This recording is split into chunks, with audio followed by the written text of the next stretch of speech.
Vamos a ver la definición de presupuesto, qué características tiene, qué funciones cumple, cuáles son los roles del presupuesto y alguna aplicación práctica para ver si comprendimos o interpretamos lo que estuvimos analizando el día de hoy. Aquí tenemos la definición o una de las tantas que existen sobre presupuesto, en este caso la de Thierry, que dice que es un cálculo legal de lo que se gastará el gobierno en el año siguiente y de los recursos que podrían disponer para financiarlos. Dentro de las características que podemos enunciar del presupuesto, decimos que es una institución republicana, ya que en el pueblo reside la soberanía, pero el pueblo no delibera ni gobierna, sino a través de sus representantes, y es por eso que la Cámara de Diputados representa a la ciudadanía y es allí donde ingresa el proyecto de la ley de presupuesto. Es una ley especial donde se prevén los ingresos a recaudar y los gastos a realizar. En ese sentido, es un acto administrativo legislativo con fuerza de ley. Es periódico por vigencia y ejecución. La vigencia de los créditos autorizados es hasta el 31/12 de cada año. Y en el caso de los recursos se aplica en forma distinta porque los recursos provienen de otras normas, no de la ley de presupuesto, provienen principalmente de los impuestos y esos tienen sus propias leyes con sus propias vigencias. Es una autorización conferida por el Poder Legislativo para recaudar esos recursos y para realizar gastos por cuenta y cargo del Estado durante un periodo determinado. En el caso de los recursos es estimativo y no limita las facultades de recaudación por parte del Poder Ejecutivo, ya que, como dijimos, la permanencia y periodicidad no dependen de la ley de presupuesto, sino de otras leyes. Y el presupuesto asimismo tiene una función de previsión, es decir, que se estipula o se autorizan unos ciertos gastos a realizarse en el ejercicio siguiente y es una autorización conferida de un poder a otro poder. Los roles del presupuesto son 4 como instituto político constitucional. Ya habíamos mencionado que era una institución fundamental de la República, previsto en la Constitución Nacional, que posibilita el gobierno, el control de la hacienda pública y donde confluyen los 3 poderes del Estado. Como instrumento de control es preventivo en cuanto a los límites conceptuales, es decir, en qué concepto se va a gastar, y cuantitativos en términos de montos, hasta qué monto se va a gastar. Todo ello autorizado por el Poder Legislativo que dentro de lo que es la Cámara de Diputados nos representa. Entonces, con una visión de futuro, es una previsión de gastos que aún no se hicieron, que han sido autorizados para que se hagan. En términos de presente, a medida que se va ejecutando el presupuesto y se va gastando, se irá gastando en eso que se autorizó a gastar. Y si ya se ejecutó el presupuesto, se puede comparar ese presupuesto que se había formulado, donde está plasmado qué es la planificación que se iba a realizar el próximo ejercicio, versus lo que efectivamente se ejecutó, que está en la cuenta general del ejercicio o cuenta de inversión.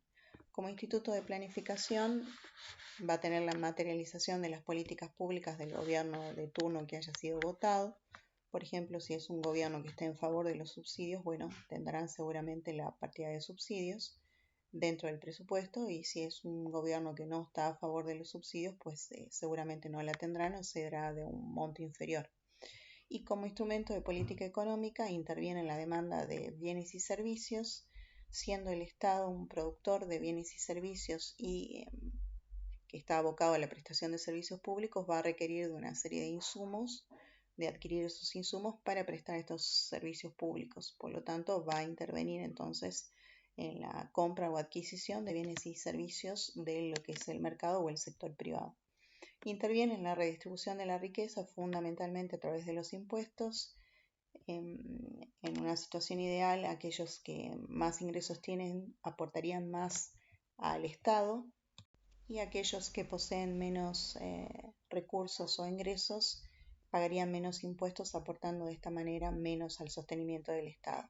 Afectan la renta y el empleo de la sociedad y a la vez el presupuesto debería ejecutarse atendiendo a los criterios de gestión de las 3E, economía, eficiencia y eficacia, siempre teniendo en cuenta que son los ciudadanos los que financian al Estado, en tanto está financiado con fondos públicos.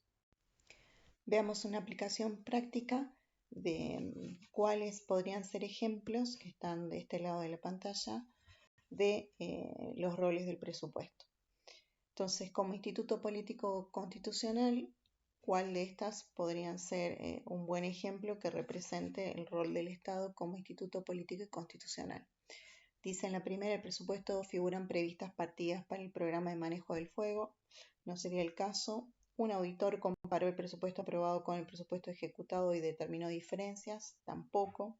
Presupuesto figura el plan de obras públicas, una inversión millonaria en nuevos hospitales a construirse. Tampoco sería. En el presupuesto figura la previsión de gastos de los 3 poderes del Estado. Ese sería el ejemplo apropiado según lo que estuvimos conversando.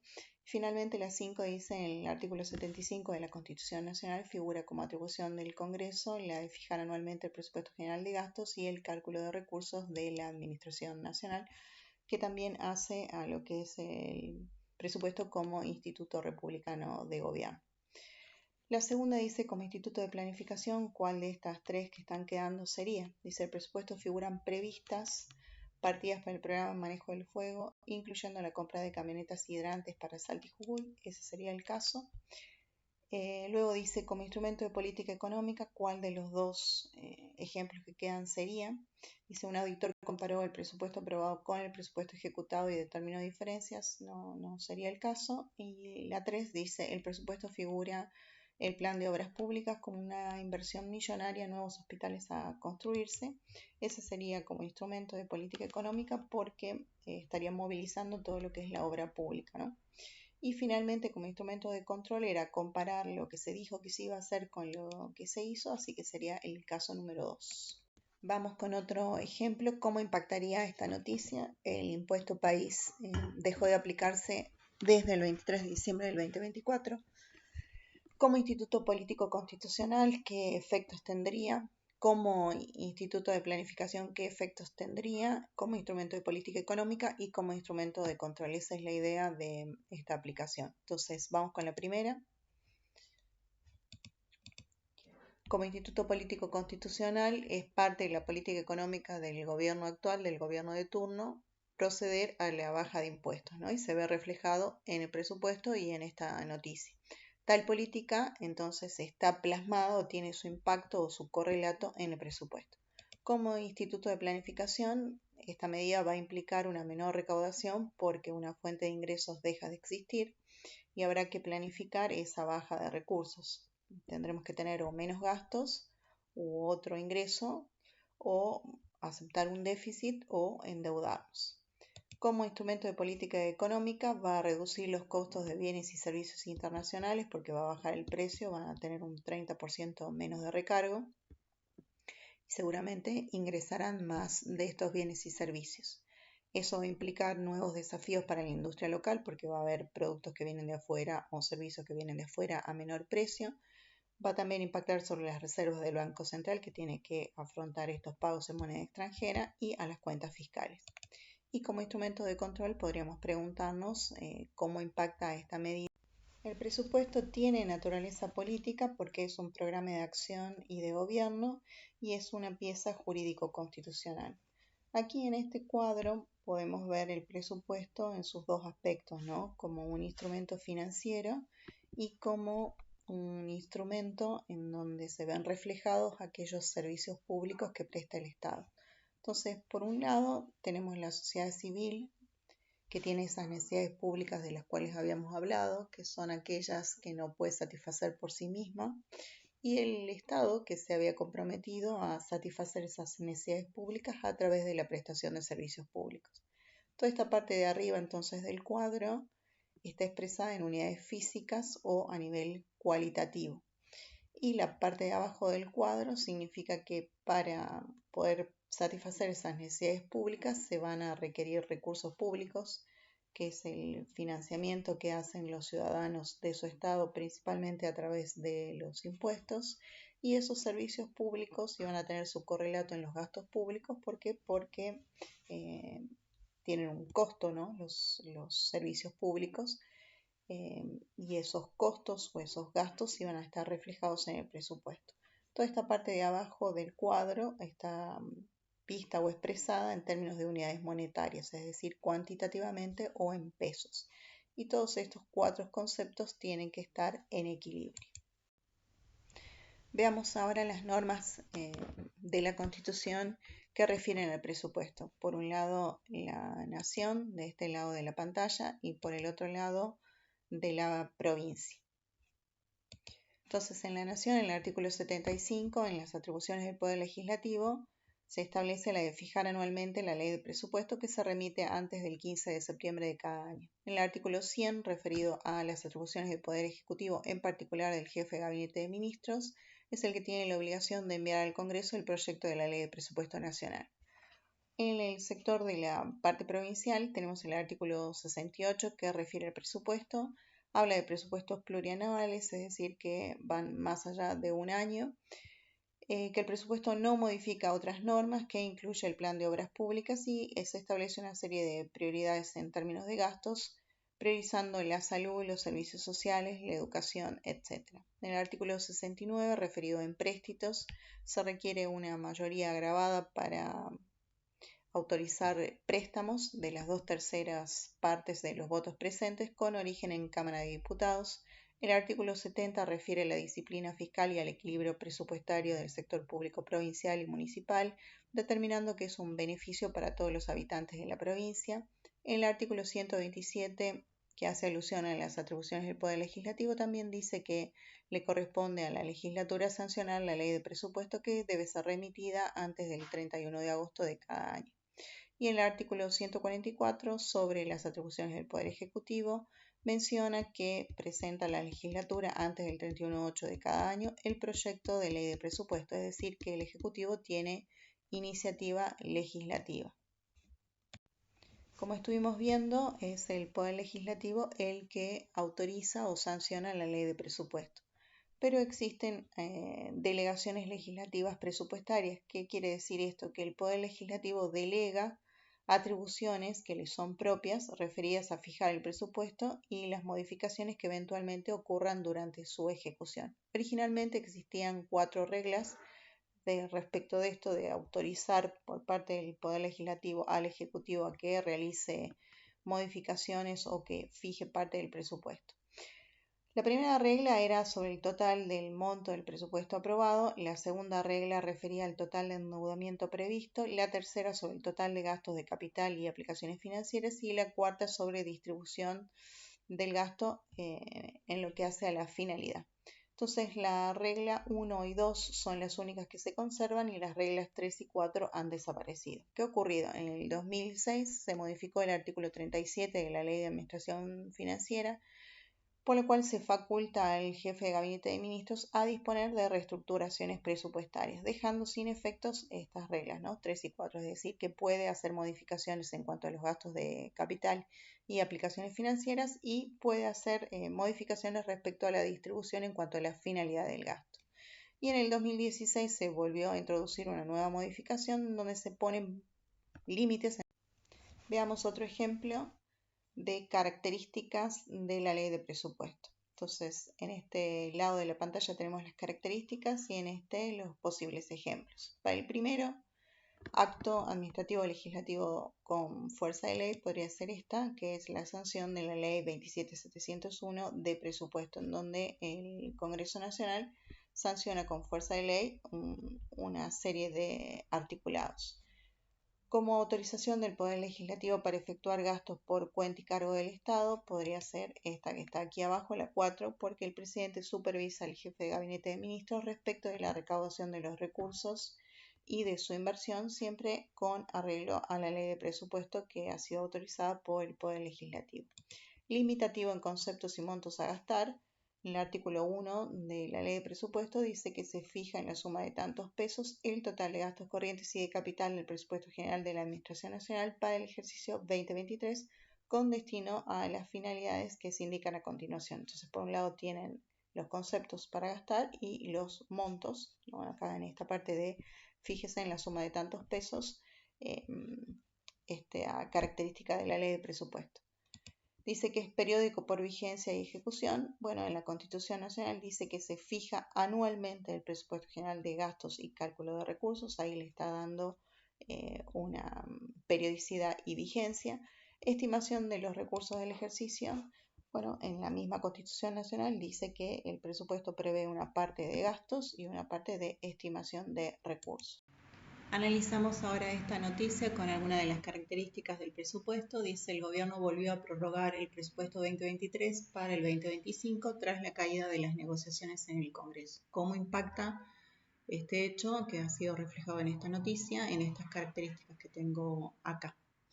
Entonces veamos, habíamos dicho que era un acto administrativo legislativo con fuerza de ley, también habíamos mencionado que es una autorización del legislativo al ejecutivo para efectuar gastos con cargo al Estado y que era periódico por vigencia y ejecución. En este caso hay una prórroga que proviene del Ejecutivo, por tanto está expresada en un decreto y es un procedimiento que está previsto en la Ley de Administración Financiera en el artículo 27.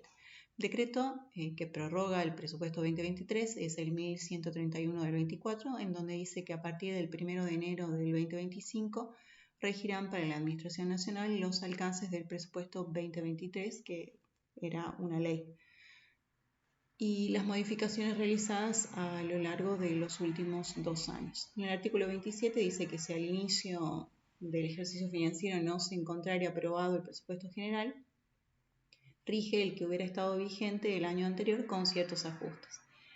Y bueno, todo esto difiere de lo que habíamos visto que dice la Constitución Nacional, que es el legislativo el que fija y sanciona la ley de presupuesto. Pero también estamos analizando en este caso que si no hay una ley de presupuesto aprobada al inicio del ejercicio, hay un dispositivo que es la prórroga de presupuesto que está previsto en el artículo 27 de la Ley de Administración Financiera, y el Ejecutivo está autorizado a prorrogar el que estuviera vigente en el ejercicio anterior con algunos ajustes.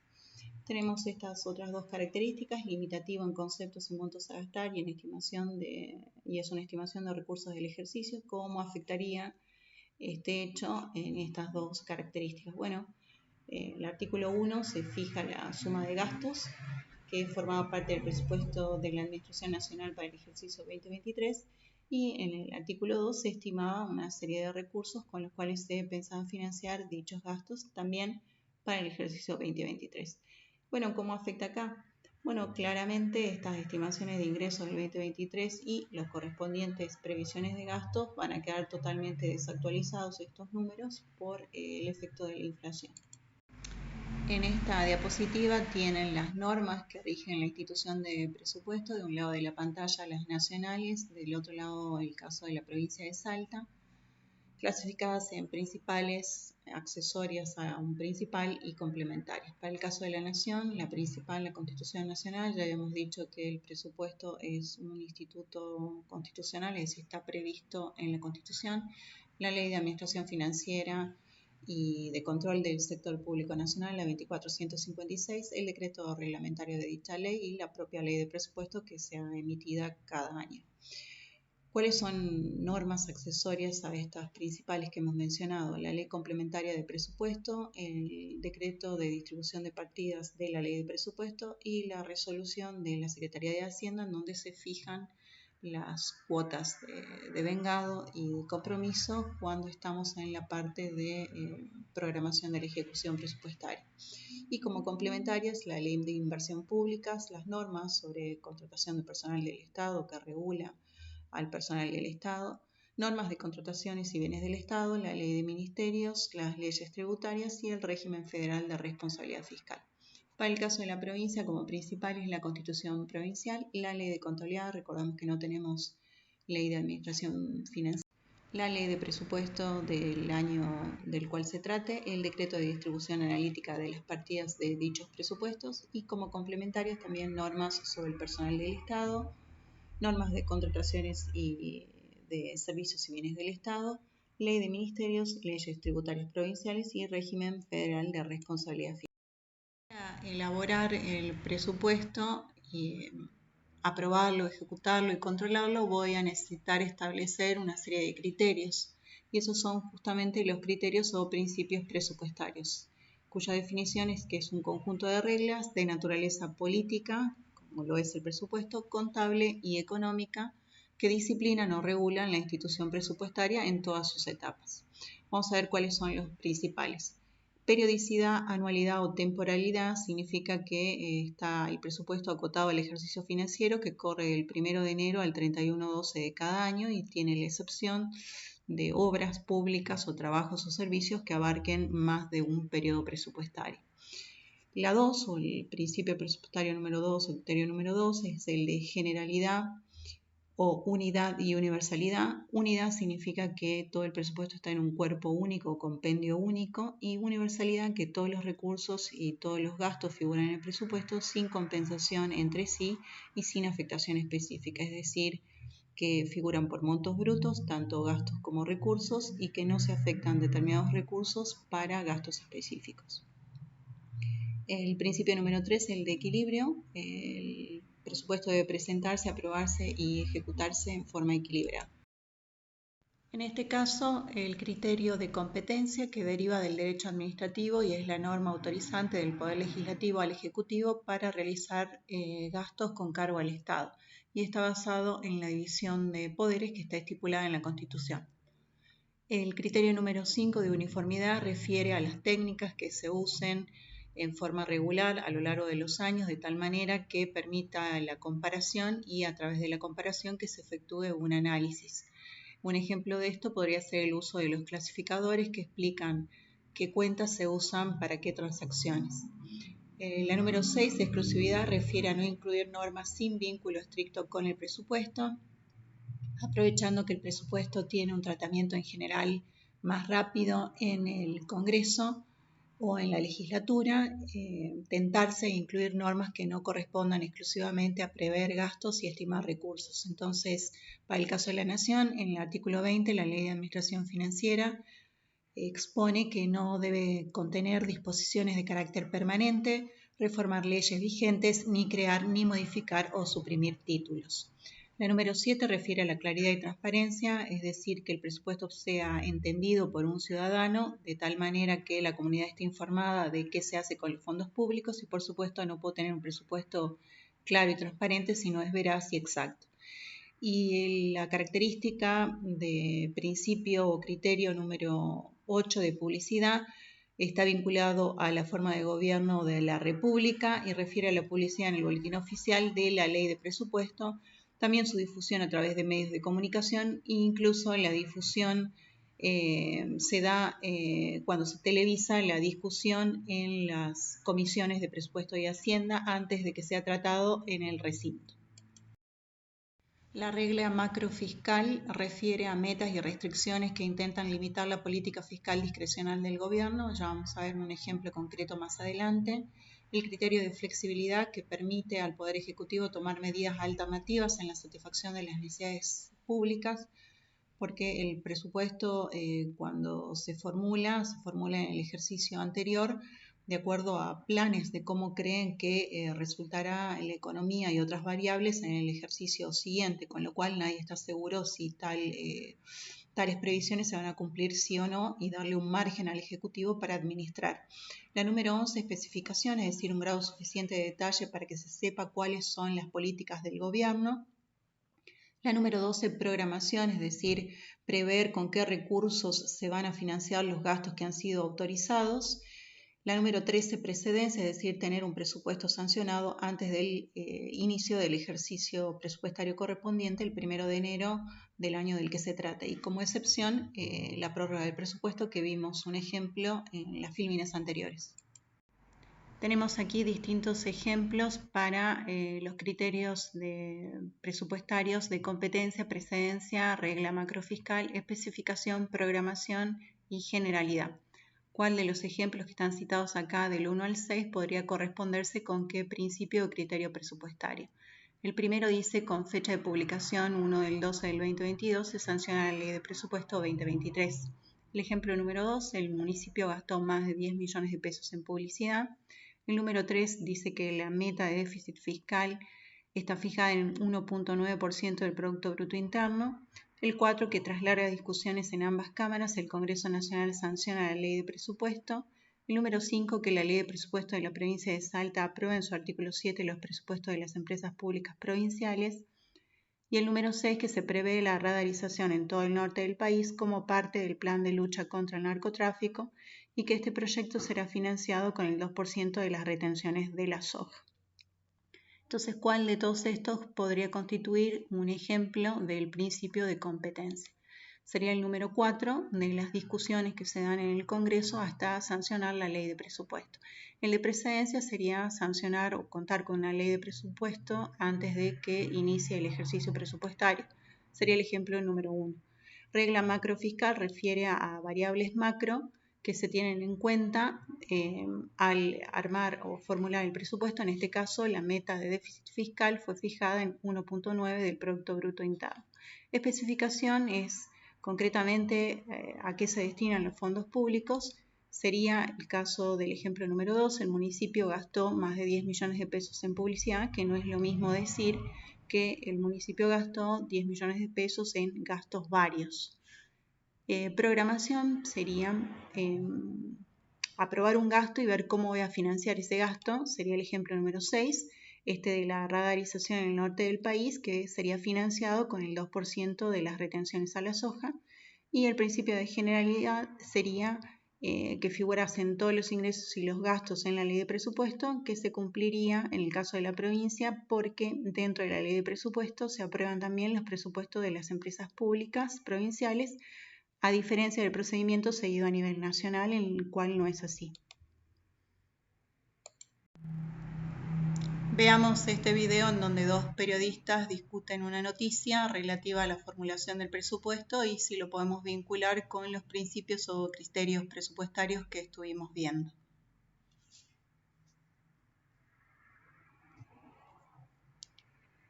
Bueno, vuelvo a la política. Nachito, no va a haber presupuesto, por lo menos en sesiones ordinarias, ¿no? No va a haber presupuesto, al menos en sesiones ordinarias, porque mañana vence el plazo para que se obtenga dictamen. Hoy fracasó, hoy José Luis Espert planteó que no se había llegado a un acuerdo, que había muchas diferencias con el tema del déficit cero. El gobierno insiste con esa idea. Para la oposición es una excusa que utiliza el gobierno de que no hubo acuerdo para en realidad renovar o prorrogar, mejor dicho, el de 2023, que en realidad se diseñó en 2022. Es un presupuesto por demás atrasado en cuanto a la recaudación, y en un año electoral, imagínate, sí. Esto hay que decirlo, nosotros lo planteábamos en este programa apelado hace unos meses cuando lo presenta el gobierno. Nosotros decíamos, ojo, porque el gobierno no está urgido de la ley de presupuesto como si estaba de la ley base. Es decir, se le atribuyó una frase de Santiago Caputo que decía: no me voy a tomar un solo café para que salga el presupuesto. Si lo quieren aprobar, buenísimo. Si no quieren aprobarlo, nosotros vamos a seguir gobernando como hasta ahora. Exactamente, con la meta del déficit cero y sin cambiar el rumbo. Bueno, ¿qué puede llegar a pasar? Hoy Espert lo planteó. Si la oposición accede a lograr un acuerdo, se podría convocar a sesiones extraordinarias. De lo contrario, entiendo que el único tema por el cual el gobierno, tal vez hasta simbólicamente, puede llegar a convocar a extraordinarias con la premisa de que obviamente ese proyecto no es convalidado por la oposición, es las PASO, es la ley de las PASO, es para derogar la ley de las PASO, que ya lo dijimos, no tiene consenso del PRO, no tiene consenso del sector. Ni el PRO, ni Unión por la Patria, ni el radicalismo todavía están convencidos de eliminar las PASO. El gobierno sí, con la premisa de reducir el gasto político. La política tradicional no quiere. No, la política tradicional... Perfecto. Sí, es una realidad. El único espacio que hoy impulsa la derogación de las PASO es la Libertad Avanza. Por lo tanto, hasta sería un llamado simbólico a extraordinarias, porque vos recordás que cuando el presidente convoca extraordinarias, envía el temario. Sí. Dentro de ese temario tiene que poner, bueno, los proyectos de que se trate. Si pone solamente el de las PASO, el Congreso no se va a abrir porque no hay expectativa de que se trate. La opción que planteó Espert fue, bueno, si quieren hablar de presupuesto, nosotros convocaríamos, lo podemos analizar. Yo creo que si la oposición dice estamos para acompañar, lo aprueban, la convocan y se aprueba. Yo no veo un espíritu en el gobierno de querer imponerse restricciones para un año electoral. ¿Lo querés escuchar? Espérate, sí, Nacho Grillo, dale. Sí, que es el presidente de la Comisión de Presupuesto, dale. Tras 2 meses de intenso trabajo en el seno de la Comisión de Presupuesto y Hacienda, hemos recibido 7 funcionarios del Poder Ejecutivo de distintas áreas con más de 30 horas de reuniones de trabajo. Sin embargo, todavía no hemos llegado a un punto en común que permita garantizar el déficit cero. Por tal motivo, hemos suspendido la reunión de comisión que teníamos prevista para hoy a las 15 horas. Si en las próximas semanas hubiera avances en este sentido, el Poder Ejecutivo evaluará la posibilidad de convocar a extraordinarias para su tratamiento. El déficit cero no se negocia, con déficit cero todo, sin déficit cero nada. Buenas tardes. Veamos entonces de vincular esta noticia con el principio de competencia. Es un proyecto que ha sido discutido en comisiones en el Congreso y posteriormente fracasan estas discusiones y se prorroga el anterior, que corresponde al 2023, porque el 2024 era también una prórroga. Y se plantea la posibilidad del tratamiento en sesiones extraordinarias para el proyecto de presupuesto 2025. En el caso de la precedencia, no hay ley para el 1 de enero del 2025 porque se prorroga por decreto el presupuesto 2023 el día 27 del 12 del 2024, con vigencia a partir del 1 de enero del 2025. En cuanto a la regla macrofiscal, toda la discusión arranca con no ponerse de acuerdo respecto del déficit cero y relativo a la programación. En el presupuesto 2023 hay estimaciones de ingresos hechas en 2022 que en 2025 claramente por la inflación no son las mismas y tampoco los montos de las previsiones para los gastos. Ahora vamos a analizar qué son los clasificadores presupuestarios y están definidos como instrumentos normativos, es decir, que son normas de agrupamientos homogéneos, de grupos homogéneos de recursos y de gastos, porque de eso trata el presupuesto, de acuerdo a determinadas pautas que permiten entonces este agrupamiento de recursos y gastos, el análisis de los mismos y facilita el desarrollo integral e integrado del sistema de información. Aquí vemos los clasificadores presupuestarios, el de arriba es el sector público nacional del 2016 con una modificación en el 2022. Acá tienen el link del cual lo pueden descargar y este es el clasificador provincial de 1998, es prácticamente una copia resumida del de la Nación. Lo que hacen los clasificadores es justamente clasificar las transacciones según correspondan a recursos o gastos o que sirven tanto para recursos o gastos. En el caso de todo el tipo de transacción u operación, tenemos el clasificador institucional, el geográfico y el tipo de moneda. Para el caso de los recursos por rubro, carácter económico y procedencia son las principales, y de gastos, objetos siendo la principal, carácter económico, finalidad y función, categoría programática, fuente de financiamiento, y luego tenemos las combinadas de recursos y de gastos. En este caso tenemos las tres principales clasificaciones de gastos por objeto, la económica y finalidad y función.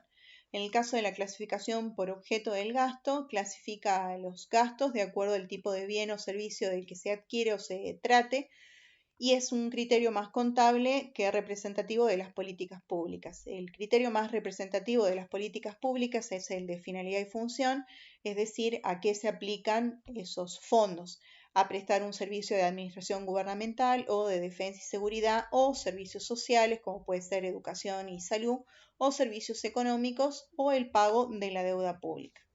Entonces, finalidad y función es más utilizada para mostrar las principales temáticas de las políticas públicas.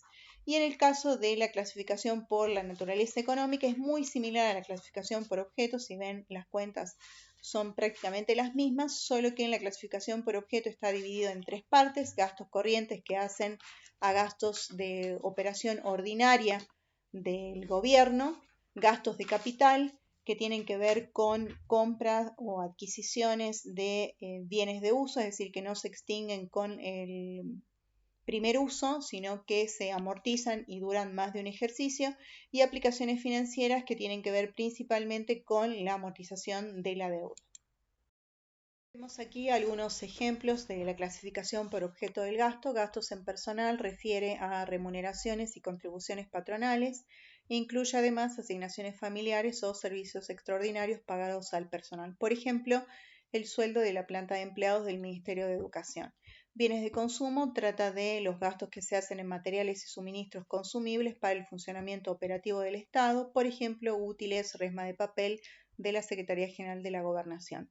Servicios no personales refiere a servicios para el funcionamiento operativo y de conservación y reparación de bienes de uso, como servicios básicos, arrendamientos de edificios, terrenos y equipos, servicios de mantenimiento, limpieza y reparación, servicios técnicos y profesionales, publicidad e impresión, servicios comerciales, financieros, entre otros. Por ejemplo, el pago de gas, luz, teléfono del Ministerio del Interior, en este caso todos ejemplos referidos a servicios básicos. Bienes de uso son gastos por adquisición o construcción de bienes de uso que aumentan el activo del sector público y que no se agotan en el primer uso, sino que su duración es superior al año y están sujetos a depreciación. Por ejemplo, la compra de una autobomba para el Departamento de Bomberos.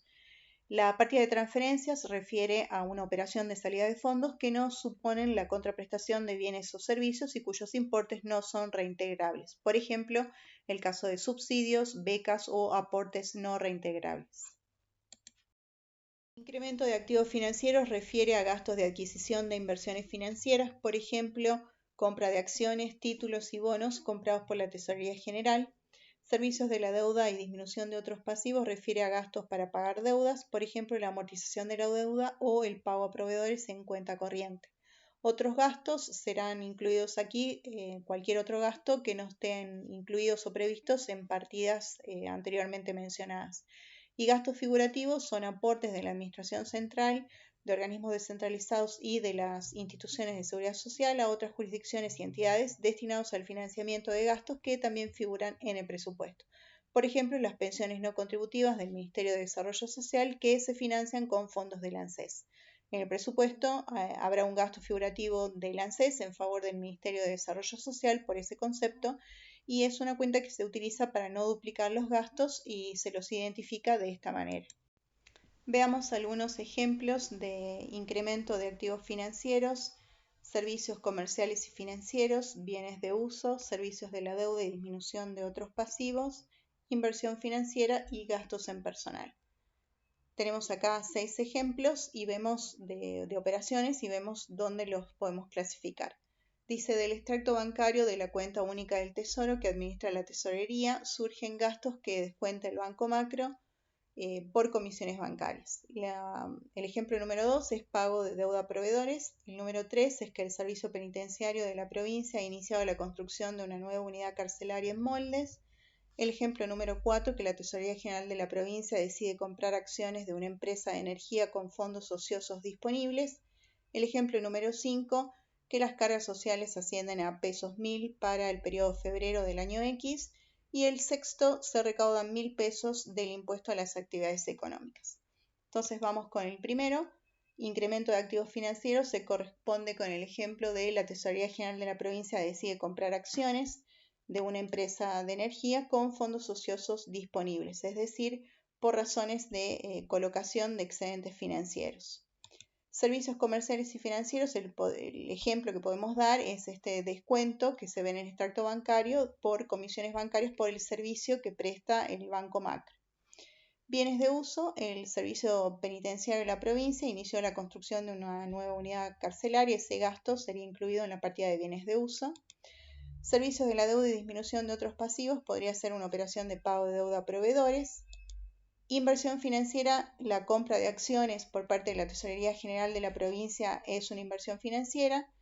Gastos en personal, las cargas sociales son parte de los gastos que se incluyen en la partida de gastos en personal.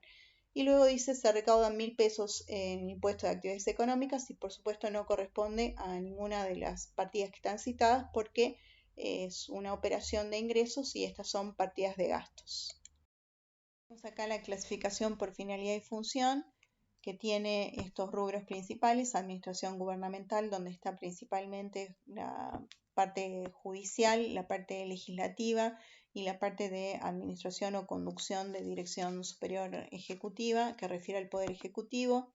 Defensa y seguridad es defensa de las fronteras, inteligencia, seguridad interior, que es la policía, y sistema penal, que es el sistema carcelario. Servicios sociales, principalmente educación y salud.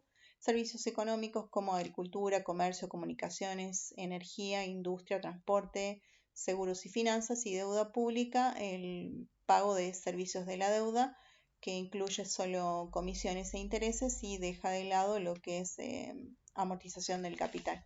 Y categorías programáticas, tanto como finalidad y función, describe de forma más específica cuáles son los programas de gobierno y usualmente se utilizan en forma conjunta. Por ejemplo, para la función educación puede haber hasta, en el caso particular del Gobierno Nacional, 61 programas presupuestarios ejecutados por 28 organismos distintos de 13 ministerios diferentes. El Ministerio de Educación, por ejemplo, tiene un programa, el número 46, de fortalecimiento edilicio de jardines infantiles, y el Ministerio de Salud puede tener a su vez un programa número XX que sea de inmunizaciones, es decir, dar las vacunas del calendario de vacunación obligatorio a los niños, que también influye o participa de aportar a la función de educación pública, porque si los niños están vacunados, en teoría se enfermarían menos y faltarían menos a las escuelas. En este caso pueden ver los dos principales clasificadores de las transacciones que refieren a recursos, por rubro de este lado y económica por este otro lado. Cuando estamos en la clasificación de recursos por rubro, está ordenada, agrupada y se presentan estos ingresos o recursos en función de los diferentes tipos según la naturaleza y carácter de los mismos, como pueden ser ingresos tributarios, no tributarios, aportes y contribuciones a la seguridad social, ingresos de operaciones provenientes de la operatoria de las empresas públicas o venta de bienes y servicios de las administraciones públicas, ventas de títulos y valores, etc. En el caso de la clasificación por la naturaleza económica, tenemos la división de ingresos corrientes, recursos de capital y fuentes de financiamiento. Para ingresos corrientes principalmente nos referimos a aquellos que son generados por la operatoria ordinaria de recaudación de recursos del Estado, que proviene principalmente de los ingresos tributarios. En el caso de ingresos que son clasificados como recursos de capital, son aquellos que provienen de la venta de activos fijos o bienes de capital, en menor medida de transferencias de capital o de disminución de inversiones financieras.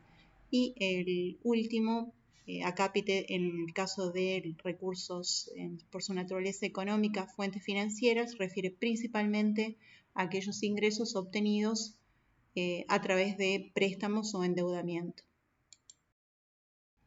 El rubro ingresos tributarios representa la potestad que tiene el Estado para imponerlos y financiarse con ellos. Un ejemplo podría ser el impuesto a las ganancias o el IVA a nivel nacional, o actividades económicas o el impuesto a los sellos en el caso de la provincia de Salta. Aportes y contribuciones a la seguridad social refiere a los aportes de la población con empleo o activa y las contribuciones patronales para financiar los regímenes públicos de previsión y asistencia social. Por ejemplo, los aportes jubilatorios descontados de los recibos de haberes. Ingresos no tributarios refiere principalmente a tasas, derechos y regalías, como por ejemplo la tasa de estadística, que es una tasa que cobra la aduana por los servicios que le presta a los agentes de comercio exterior. Venta de bienes y servicios de la administración pública son ingresos que se relacionan con las actividades de organismos y cuya gestión no se realiza según criterios comerciales e industriales. Por ejemplo, la venta de bienes de la imprenta del Congreso. Ingresos de operación son originados en actividades de producción de las empresas públicas no financieras, cuya gestión se realiza según criterios comerciales o industriales, a diferencia del punto que vimos anteriormente. Por ejemplo, la facturación por venta de pasajes de aerolíneas argentinas. Rentas de la propiedad refiere principalmente a intereses, en menor cuantía dividendos y arrendamientos de tierras y terrenos, y rentas sobre bienes intangibles. Por ejemplo, los intereses generados por un plazo fijo. Las transferencias corrientes y de capital son ingresos que se perciben sin contraprestación de bienes y servicios y que financian gastos corrientes o de capital. Por ejemplo, si se reciben fondos como donación de UNICEF para la compra de una computadora, en ese caso sería una transferencia de capital. Contribuciones figurativas para financiaciones de gastos corrientes de capital o aplicaciones financieras son recursos que son recibidos por una institución que consolida presupuesto para financiar gastos corrientes o de capital o aplicaciones financieras provenientes de otra que también consolida presupuesto. Son ingresos de fondos que no tienen contraprestación. Por ejemplo, las pensiones no contributivas del Ministerio de Desarrollo Social, pero que las financia el ANSES.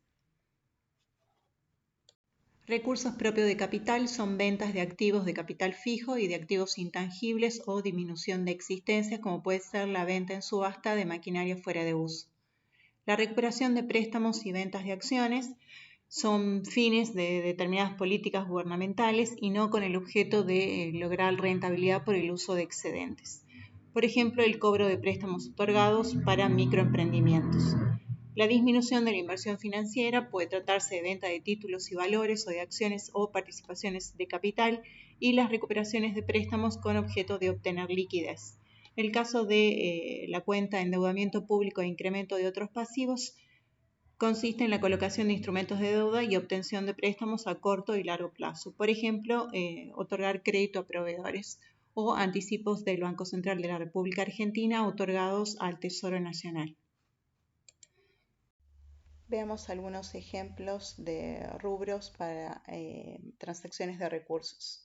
Ingresos no tributarios, ingresos tributarios, recursos propios de capital, contribuciones figurativas, rentas de la propiedad y recupero de préstamos. Y de este lado, ¿cuáles serían ejemplos de transacciones que podrían clasificar en alguno de estos rubros que tenemos de este lado?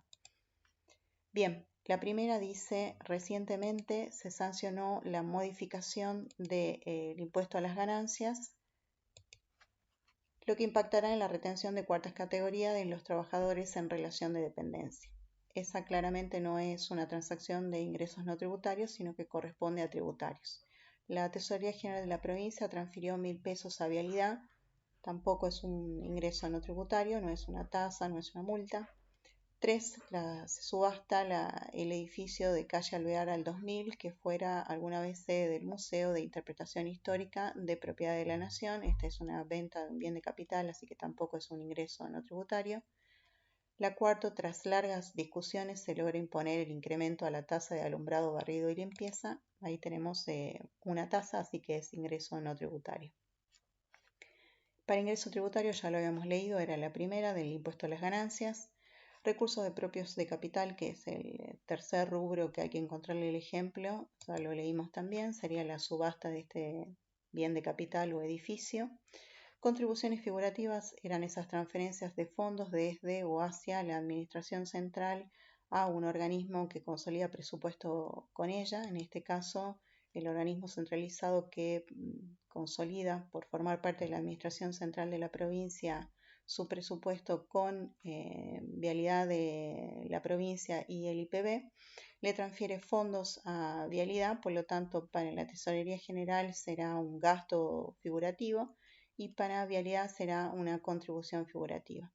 Nos quedan estas dos, las cuotas de microcréditos que han sido cobradas y se incrementaron los valores a pagar de los arrendatarios de lotes del municipio debido a la inflación. Y tenemos rentas de la propiedad y recupero de préstamos. Rentas de la propiedad tenía que... En este cuadro pueden apreciar lo que es la equivalencia entre las cuentas de los distintos clasificadores. De este lado de la pantalla para recursos y para este lado de la pantalla de gastos, y las tienen pintadas por colores para que sea fácilmente identificable cuál es la equivalente dentro de otra clasificación. Veamos un ejemplo. Venta de títulos y acciones, pueden encontrar la cuenta equivalente dentro de recursos de capital, disminución de la inversión financiera, o dentro de fuentes de financiamiento, disminución de la inversión financiera en lo que es recursos en su carácter económico.